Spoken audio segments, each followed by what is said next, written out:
नमस्कार, मैं डॉक्टर श्रद्धा वशिष्ठ आपका सबकी शिक्षा में बेहद स्वागत करती हूँ। स्कूलों में बच्चों की पिटाई आम बात है। होमवर्क न करना, पेपर में कम मार्क्स आना, देरी से स्कूल पहुँचना, यह उन कारणों में से है जो बच्चों की पिटाई की वजह बनते हैं। कई बार तो बच्चों की पिटाई इस वजह पर भी हो जाती है कि टीचर गुस्से में है और गुस्से की वजह कोई और है, लेकिन गुस्सा बच्चे पर निकला क्योंकि बच्चे कमज़ोर हैं और वे कुछ कर नहीं सकते। तो आप सभी को बताना चाहती हूँ, चाहे टीचर के पास कोई वजह है या टीचर के पास कोई भी वजह नहीं है, दोनों ही परिस्थितियों में बच्चों को मारना गलत भी है और कानूनन अपराध भी है। साथ ही दिल्ली के स्कूलों में बच्चों की पिटाई के बढ़ते मामलों को देखकर दिल्ली के शिक्षा विभाग ने निर्देश दिए हैं कि स्कूलों में बच्चों को मारने पर रोक लगाएं और NCPCR, जिसे national commission of protection for child rights कहा जाता है, की गाइडलाइंस का हवाला भी दिया। राजधानी दिल्ली में केजरीवाल सरकार ने सरकारी स्कूलों के लिए साल 2022 के आखिरी हफ्ते में एक बड़ा फैसला लिया, जहां पर उन्होंने दिल्ली में सभी स्कूलों को सरकार की तरफ से बच्चों के शारीरिक दंड हटाने का निर्देश दिया है। साथ ही उन्होंने NCPCR, जिसे हम कहते हैं राष्ट्रीय बाल अधिकार संरक्षण आयोग, national commission for protection of child rights की गाइडलाइंस के मद्देनज़र सर्कुलर भी जारी कर दिया, जिसमें कहा गया कि बच्चों की पिटाई स्कूलों में नहीं होनी चाहिए। स्कूलों में बच्चों को मानसिक या शारीरिक दंड देना RTE की धारा 17 के तहत दंडनीय अपराध है।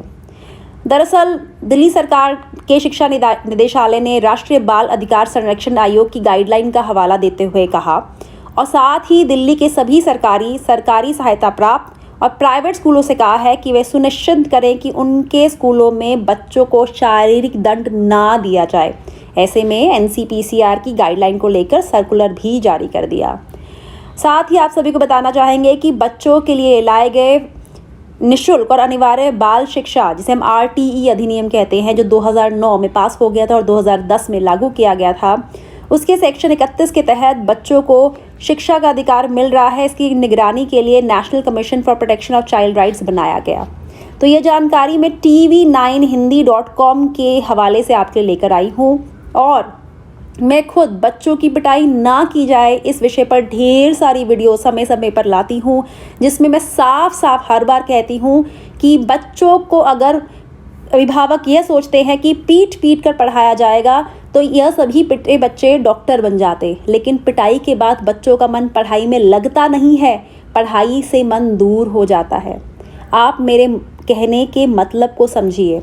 हमारे साथ ऐसा होता था, पुराने ज़माने में ऐसे ही पढ़ाते थे, कोई फ़र्क नहीं पड़ता। यह सब पहले की बातें थी। जो चीज़ पहले गलत होती थी, इसका मतलब यह नहीं है कि उसे दोबारा दोहराया जाए। समय बदल रहा है, वक्त बदल रहा है, सोच बदल रही है, वैसे ही बच्चे भी बदल रहे हैं। शारीरिक दंड देकर बच्चों को समझाने का तरीका अब पुराना भी है, दकियानूसी भी है, गलत भी है और कानूनन यह अपराध भी है। बच्चों को समझाने के अलग तरीके सोचें, बच्चों से प्यार से बात करें, बच्चों से अपना आप दोस्त बनकर बात करें। अब बच्चों को प्यार से पढ़ाने का, प्यार से उनके साथ रहने का समय आ गया है। अब वह समय नहीं रहा जब डंडे की ज़ोर पर बच्चों को पढ़ाया जाता था। मेरा खुद 7 साल का बच्चा है और कोशिश करती हूँ हमेशा प्यार से उससे बात करूँ। और आई बात पिटाई की, तो मेरे बच्चे ने सिर्फ TV में पिटते हुए लोगों को देखा है, ना उसके दोस्तों में किसी के घर किसी बच्चे की पिटाई उसने देखी है, ना उसके घर में कभी उस पर हाथ उठाया गया है, क्योंकि हाथ किसी पर उठाना गलत है। आज हम ताकतवर हैं, बच्चे कमज़ोर हैं, इसीलिए हम सोचते हैं बच्चों को 2 लगा दें। सोचिए, समय पलटेगा। एक ऐसा समय भी आएगा जब वह ताकतवर होंगे, हम कमज़ोर होंगे। तो क्या इस तरह का व्यवहार उनकी तरफ से हम पर अच्छा लगेगा? अगर वह गलत होगा तो आज जो अभिभावक अपने बच्चों को मार रहे हैं वह भी गलत है। सोचिएगा मैं क्या कह रही हूँ। फिलहाल के लिए जानकारी मैं आपके लिए लेकर आई हूँ। उम्मीद करती हूँ जानकारी से आपको लाभ होगा। मुझे डॉक्टर श्रद्धा वशिष्ठ को इजाज़त दीजिए। नमस्कार।